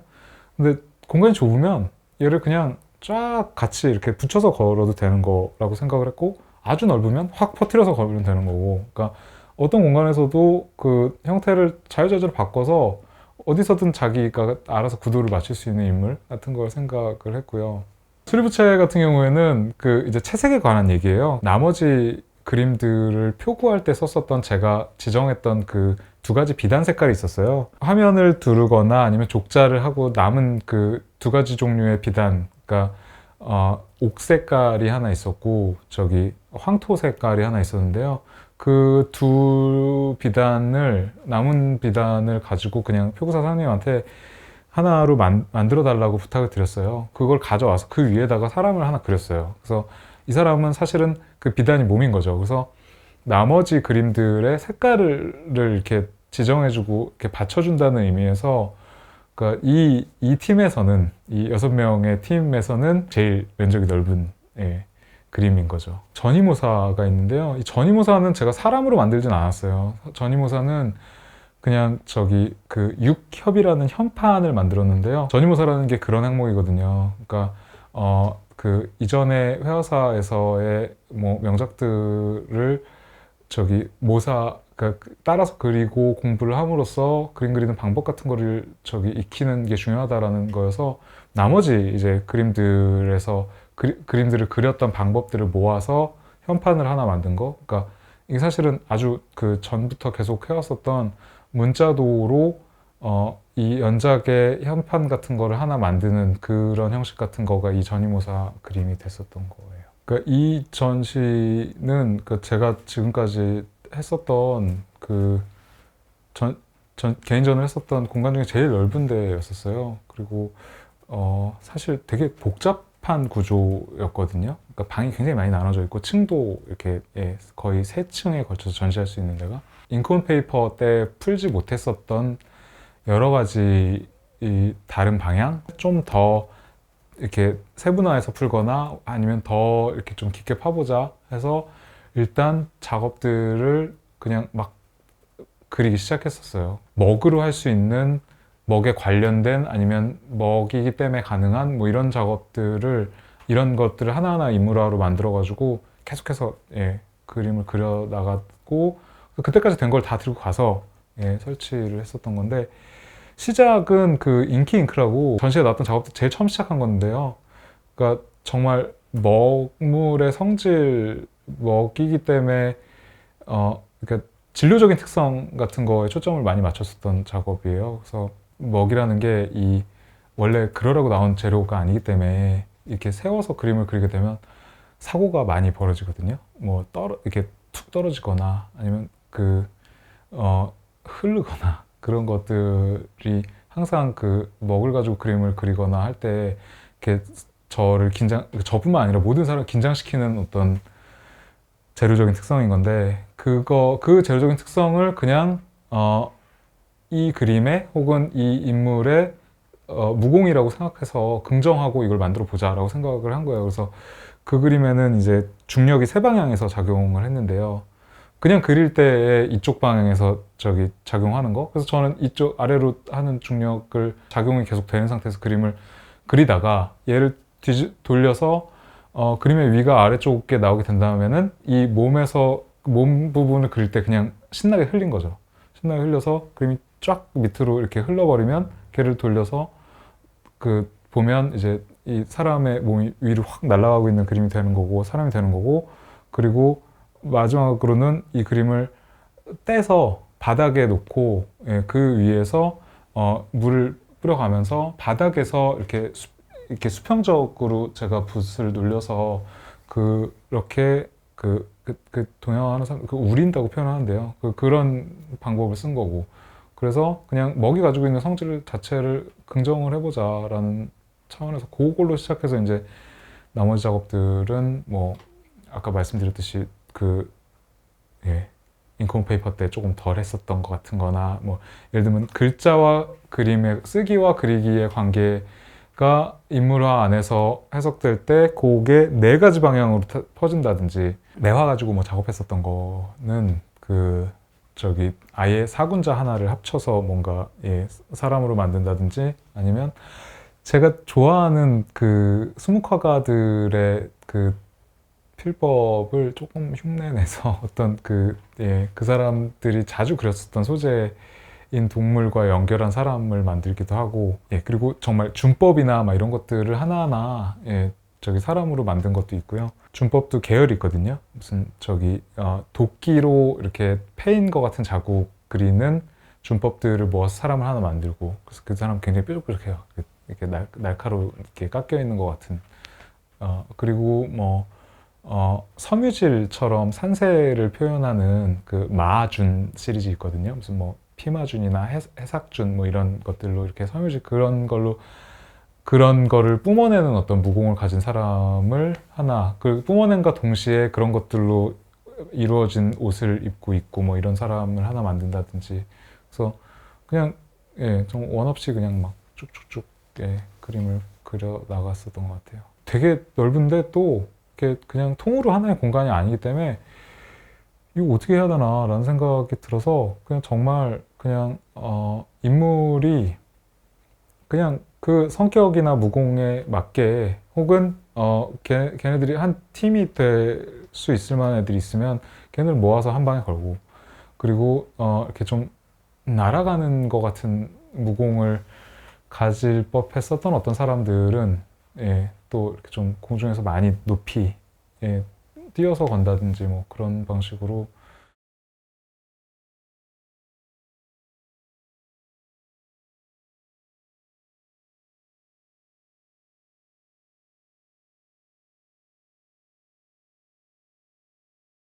그리고 뭐 구름과 안개 그리는 방법을 모아서 그린 사람이 있었는데, 그 사람 당연히 그런 어떤 구름과 안개가 몸으로 변화하고 이런 사람이어서 자객을 생각하면서 그랬거든요. 그래서 그 좀 이렇게 관람객이 들어올 수 있는 입구의 이쪽 방향에 좀 약간 예, 잘 안 보이는 쪽에 건다든지 뭐 이런 식으로 설치를 했었고요. 이 제스민 드래곤 피닉스 펄이라는 정말 어디에도 없을 것 같은 이름이 사실은 이게 차의 종류예요.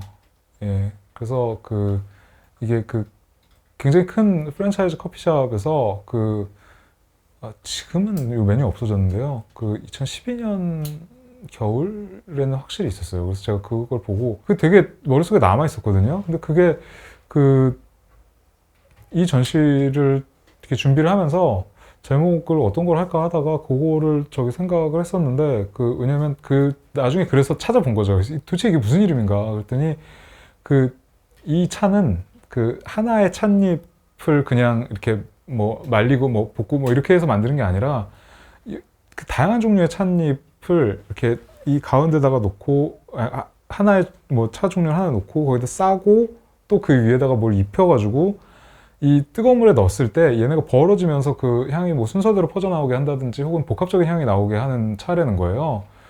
그래서 그러면 이 웃긴 이름의 이 차가 내 작업의 그 모양이랑 조금 비슷한 면이 있네 라는 생각을 했었거든요. 그러니까 인물화의 틀을 가지고 있는데 거기에 들어간 건 사실은 인물이 아니라 그냥 뭐 어떤 기법이나 뭐 재료의 특성이나 이런 것들이 좀 이렇게 다층적으로 이렇게 녹아져 있는 거니까. 그래서 이 웃긴 이름을 전시 제목으로 한번 해보면 좋겠다라고 했는데 또 의외로 그 전시장에서 좋아하더라고요. 인컴 페이퍼 2는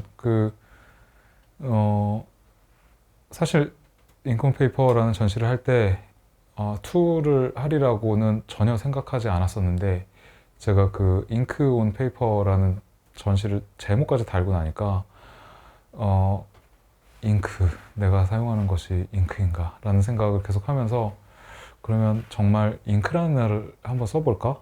그러니까, 먹과 잉크는 분명히 다르게 원료도 다르고 다르게 만들어진 거지만, 먹이 잉크라고 번역이 되는 마당에, 그러면 이 잉크도 어차피 쓰기와 그리기에 동시에 쓰이는 건 마찬가지기도 하고, 또 종이에 쓰이는 애기도 하니까, 그러면 한번 이걸 가지고 좀 놀아보자 라는 생각에서 먹이랑 잉크랑 그리고 아크릴릭 잉크까지 해서 제가 그동안 다양하게 그림을 그리면서 뭐 조금씩 이렇게 만들어낸 방법들 같은 것들, 그러니까 뭐 소문 전시 때 여러 방향으로 뭐 먹을 사용하는 방법을 했었던 그런 거를 잉크로도 해보고, 뭐 잉크 색깔 때문에 생각나는 어떤 방향 같은 거를 써보기도 하고, 문제도 그랬었던 제 방식이 먹과 뭐 분체 같은 걸 개서했었던 전통적인 방식에 가깝게 뭔가를 하려고 했었다면 정말 잉크를 가지고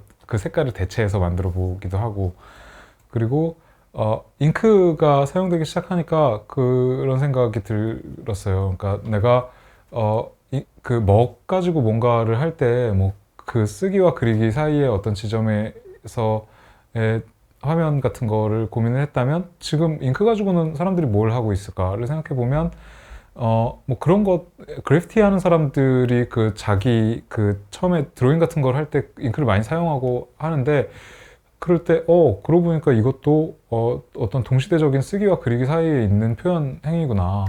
그러면 이것도 내 작업에다가 좀 이렇게 저렇게 해보자 싶어서 그 작업 거기는 물론 약간 인물이 틀이 많이 됐었어요. 그래서 작은 그림들은 이제 인물의 상반신 혹은 뭐 얼굴 정도가 들어가고 큰 그림은 전신상이 들어가고 그래서 정말 다양하게 잉크와 먹과 를 한 화면에 같이 쓰거나 아니면 심지어 먹이랑 막 잉크를 섞었었어요. 같이 개어가지고 좀 이상한 색깔을 만들어서 사용을 해보기도 하고 그래서 그렇게 작업을 했었던 거가 거기 쫙 걸렸었어요. 잉크랑 아크릴릭 잉크를 쓰는 게 너무 재밌었어요. 그러니까 그 이전에 먹이나 그 제가 썼었던 거는 이제 그 분체라는 그 가루 물감을 악유에다 개가지고 걔를 굳힌 다음에 따뜻한 물에다 풀어가지고 그 위에 물을 떠서 맑은 물감을 채색화할 때 사용하거나 아니면 동양화 물감이라고 이제 그 과정을 제품화 시켜서 나온 게 있는데 이제 그런 거를 썼었는데요.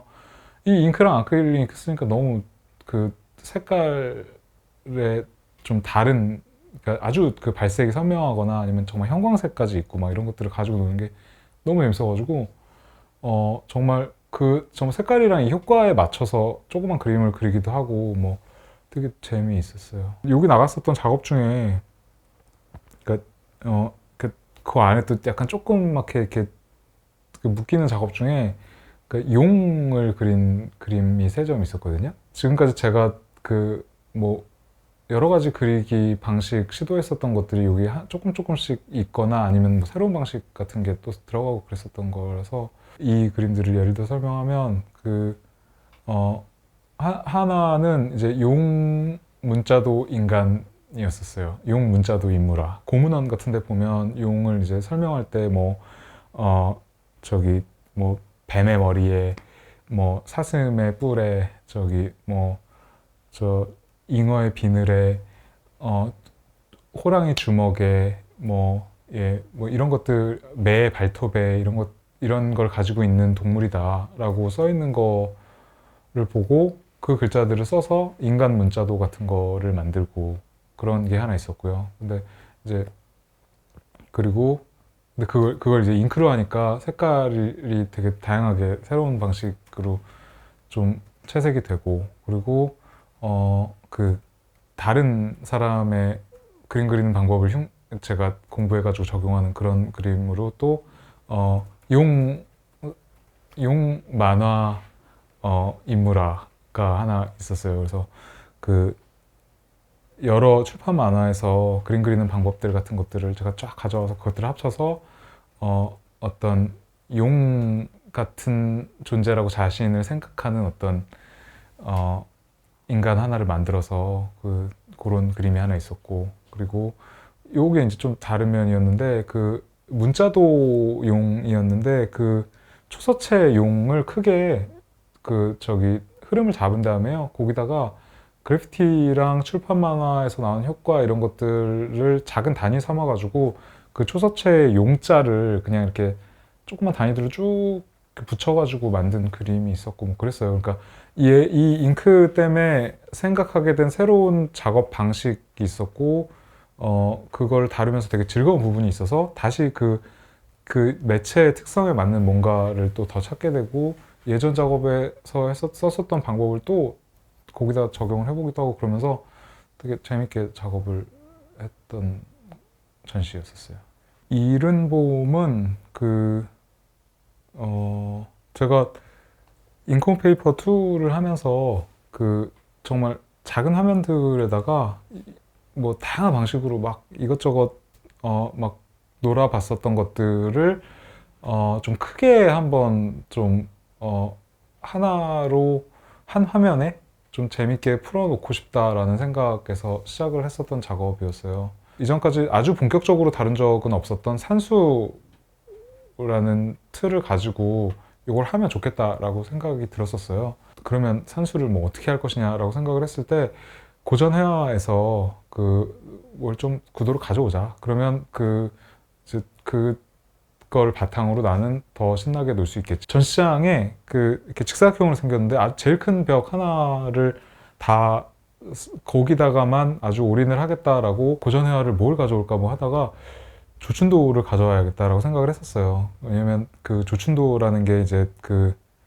회화사에서 보면 그 동아시아 회화 특유의 그 산수화에서의 시점이나 혹은 뭐 세상을 바라보는 방식 같은 거를 뭐 삼원법 이런 거를 얘기를 할 때 그런 걸 가장 잘 아주 모범적으로 보여주는 저기 그림이라고 항상 그런 걸로 이렇게 평가를 높게 받는 작업이고, 그리고 사실은 그 그림을 보면 되게 멋있어요. 이 멋진 고전 회화가 내 작업에 뭔가를, 그러니까 이미지나 틀 같은 거를 제공을 해줄 수 있으면서 동시에 그런 어떤 에너지 같은 거를 이 그림이 좀 받을 수도 있지 않을까?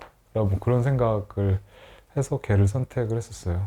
근데 그래 놓고는 그게 어쨌든 세로로 긴 그림이기 때문에 이 가로로 긴 벽에 꽉 채우고 싶었던 제 입장에서는 이 구도를 그대로 사용할 수는 없었어요. 시점이나 이런 거를 잘 보여주는 걸작이라고 하니 어떻게 해체해도 그림이 나오지 않을까? 그래서 제가 이렇게 자른 거죠. 그래서 사실 그게 제가 이 그림을 계속 봤던 방식이었거든요. 그러니까 왜냐면은 그림을 크게 보고 싶으면 당겨서 보잖아요. 그래서 이 그림에서 조금씩 조금씩 당겨가지고 그걸 자른 다음에 그걸 밑에 한 폭 한 폭에 큰 동세를 제공해주는 어떤 틀 같은 걸 사용을 하고 그 위에서는 이제 막 놀았어요. 잉크랑 애크릴 잉크랑 먹을 가지고 했었던 그것들을 한 폭 한 폭에다가 막 신나게 풀어놨었어요.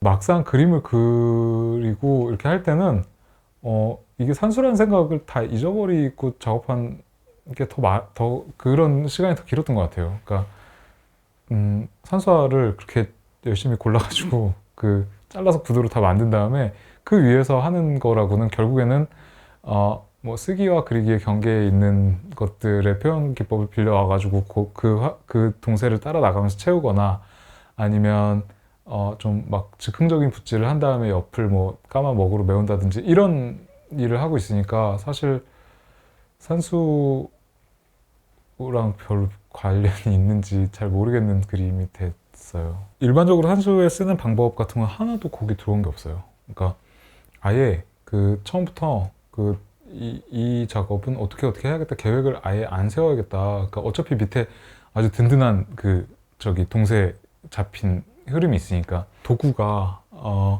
그냥 평범한 저기 선붓 같은 게 하나 있고 색을 우리거나 할 때나 가끔 쓰는 그런 평평한 붓, 우리 백붓이라고 부르는 그 평필이 있고, 그리고 제가 그때쯤 이 분무기로 먹을 막 뿌리고 막 이런 거에 아주 신나게 했었거든요. 그래서 분무기 있고 탁본을 뜨기 위한 좀 기름기가 있는 먹이 있어요. 그래서 그 탁본 먹, 그리고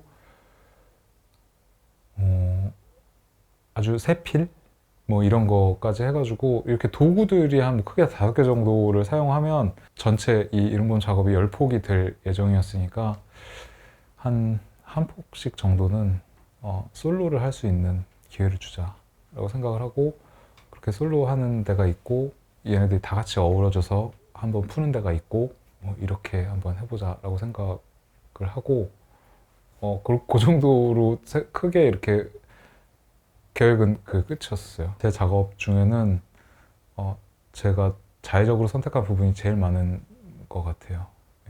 그러니까 인컴페이퍼 2까지만 해도 어떤 인물을 그려야겠다라는, 인물이라는 틀 안에서 이거를 해결을 해야겠다라는 생각도 있었고, 그리고 제 작업이 초상연작 이후로는 밑그림이 있다가 없다가 하거나 그냥 뭐 동세만 대충 잡아주거나 뭐 이랬었거든요. 근데 여기서는 그러니까 심지어 제가 어떤 뭔가를 잡지도 않은 거죠. 왜냐면 어차피 동세나 에너지 같은 거, 동세는 저기 조춘도가 잡아주고 있으니까. 그래서 저는 정말 제일 제 작업 중에는 자율적인, 그냥 자의적인 측면이, 그리고 그냥 도구들한테 한 폭씩 맡기고 그 다음에 중간중간에 또 그 도구들이 같이 어우러져서 뭐 예, 한 폭을 완성하고 뭐 이런 식으로 막 작업을 했었어요.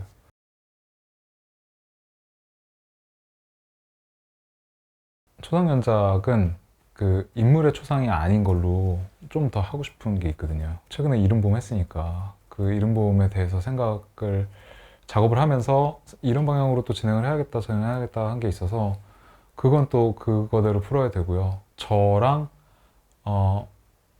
재료 도구랑 종이 혹은 뭐 종이가 아니라 다른 지체일 수도 있겠지만 그러니까 작업실에 신경 써야 될 게 딱 그거밖에 없는 작업도 빨리 좀 시작을 하려고 하고 있고요. 이 회화사에 기반을 두고 할 수 있는 작업이 되게 많은데 그러니까 제가 생각했을 때는 제가 하고 싶은 게 되게 많다고 생각을 했었고요. 그래서 그런 것들을 조금씩 해왔었던 거가 결과적으로 그렇게 좀 방향이 잡힌 것 같기도 하고요. 근데 지금은 사실 그런 거에 대해서는 정말 별로 이렇게 막 많이 고민하고 있지는 않아요. 그러니까 처음에 미술대학을 가겠다라고 생각을 했었던 거가 약간 그런 생각이 있었던 것 같거든요. 그러니까 뭐 계속 새로운 걸 하는 사람들인 것 같고 이전에 없었던 걸 만들어내는 직업인 것 같아서 선택을 한 거니까 그 뭔가 계속 나 이전 작업으로부터 조금이라도 발전되거나 뭔가